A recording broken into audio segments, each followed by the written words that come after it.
Martial arts, blood, gore, violence, and Russell Crowe with a big knife gun. Gotta admit, you're a bit intrigued.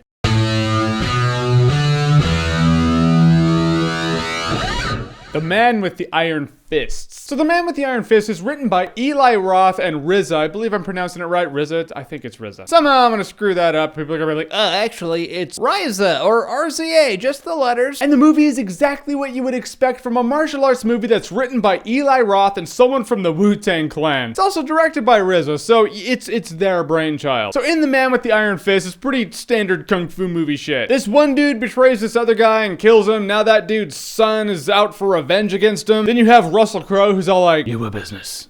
This is pleasure." And Lucy Liu, who runs a whorehouse, and then just everyone kicks everyone's ass. Then you have this one dude whose skin turns completely into gold, like Colossus from X-Men, but instead of, silver, it's gold. And his skin just does that as an automatic response. Like, if you try to sneak up behind him and stab him in the head, his head's gonna turn to gold, and it's all indestructible. Which begs the question, the dude's riddled with tattoos. Like, how can he get tattoos? However, you soon realize this is the kind of movie you cannot question those kinds of logistics. It wasn't created for people to be like, yes, logic and reason. This movie simply exists to appeal to the rated R version of Big Trouble in Little China fan in all of us. And in that, is the movie cool?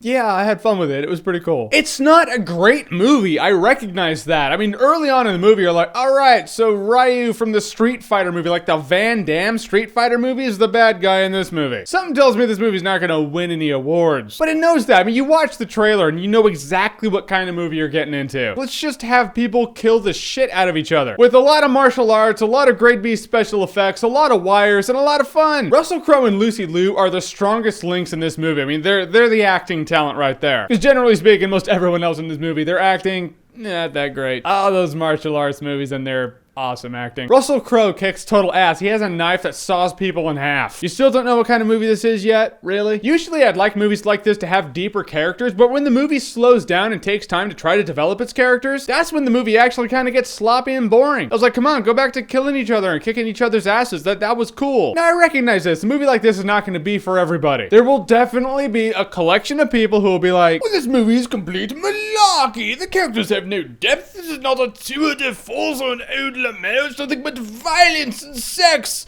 Might as well be pornography.